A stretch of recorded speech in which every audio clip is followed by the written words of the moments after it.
Congress working committee की बैठक में मैनिफेस्टो को लेकर चर्चा हुई। हमारे साथ हिमाचल कांग्रेस अध्यक्ष और वर्किंग कमेटी के सदस्य प्रतिभा सिंह जी हैं। मैनिफेस्टो को लेकर चर्चा हुई है। कांग्रेस इस बार 5 अलग अलग बिंदुओं को लेकर जनता के बीच जाना चाह रही है, जिसमें किसान से लेकर तमाम वर्ग को छूने की कोशिश की है। क्या मैनिफेस्टो पर गहन मंथन हुआ है वर्किंग कमेटी की बैठक में? देखिए, उस पर चर्चा हुई है। उन्होंने चिदम्बरम जी ने इसको फ्रेम किया है और वो हम सब जितने भी वर्किंग कमेटी के मेंबर्स हैं उसके सामने वो बात रखी है।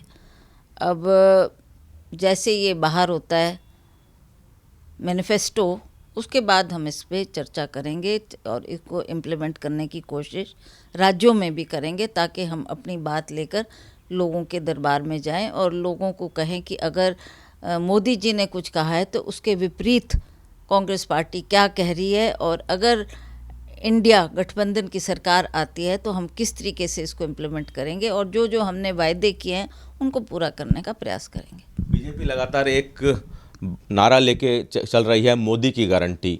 क्या उस मोदी की गारंटी का जो शब्द है, क्या उसको भी कांग्रेस ध्यान में रखते हुए अपने आने वाले दिनों में कोई रणनीति बनाएगी?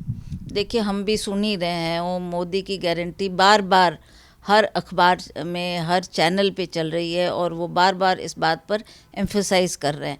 अब कितना लोग इस पे विश्वास करते हैं, कितना लोग ऊब चुके हैं उनकी बातों से, उसका अब लोग ही निर्णय करेंगे अगले लोकसभा के चुनाव में। हमें तो अपनी पार्टी की बात करनी है। हमने मैनिफेस्टो में क्या क्या बातें रखी है, चाहे वो महिलाओं को लेकर, यूथ को लेकर, महंगाई को लेकर, इन पर आज काफ़ी चर्चा हुई है, तो उसको हम इम्प्लीमेंट करने की कोशिश जल्दी से जल्दी फील्ड में जाकर करने का प्रयास करेंगे। मैम, एक सवाल हिमाचल के लोकसभा चुनावों की तैयारियों को लेकर कांग्रेस ने अभी तक एक भी उम्मीदवार 4 लोकसभा सीटों में से नहीं उतारा है, जबकि बीजेपी ने 2 उम्मीदवारों की घोषणा कर दी है।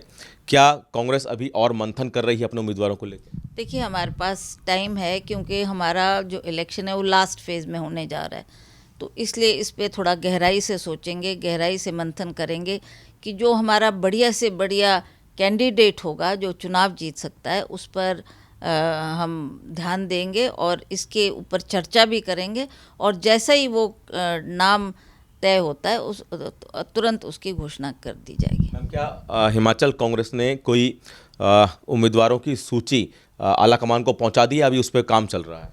नहीं, अभी तो सोच ही रहे हैं, उस पर अभी चर्चा करनी है। आज भी एक बैठक बुलाई जिसमें मैं जा रही हूँ और उस पर हम गहराई से चर्चा भी करेंगे, मंथन भी करेंगे, और किस तरीके से हमने बेस्ट कैंडिडेट फील्ड में उतारना है उस पर भी विचार विमर्श किया जाएगा। तो माने कि जल्द ही कांग्रेस अच्छे उम्मीदवार चुन के अपनी सूची जारी कर देगी? बिल्कुल बिल्कुल ऐसा ही करने जा रहे हैं हम।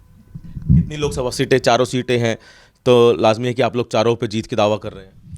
अवश्य, क्योंकि कांग्रेस ने बहुत लंबे अरसे तक हिमाचल प्रदेश के राज्य में राज किया है और कांग्रेस के कार्यकाल में बहुत से काम हुए हैं, चाहे वो हमारा ट्राइबल एरियाज़ लो, पिछड़े हुए इलाके लो, बहुत काम हुआ है जिसको लोग आज भी अप्रिशिएट करते हैं, आज भी अप्रिशिएट करते हैं। और आज भी जब हम लोगों के बीच में जाते हैं तो लोग कहते हैं ये कांग्रेस सरकार की देन है, चाहे वो स्कूल है, चाहे हॉस्पिटल्स है, चाहे अन्य जो जो हमने उस वक़्त अपनी मैनिफेस्टो में बातें की उसको इम्प्लीमेंट करने की कोशिश की और वो धरातल पे भी लोगों को नज़र आया।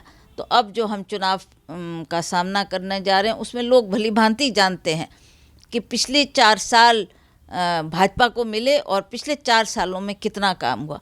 तो लोग भी तुलना करते हैं कि पहले की कांग्रेस की सरकारों ने क्या काम किया है और इनके जब जब भी इनकी सरकारें बनी हैं तो इन्होंने क्या काम किया, उसका जब वो मूल्यांकन निकालते हैं तो अवश्य कांग्रेस का पलड़ा भारी रहता है। और हमें उम्मीद है कि अगर हम ठीक तरीके से वर्किंग करेंगे, ठीक तरीके से अपनी बात लोगों के बीच में ले जाएंगे तो अवश्य इसमें सफलता हासिल करेंगे। शुक्रिया बहुत बहुत।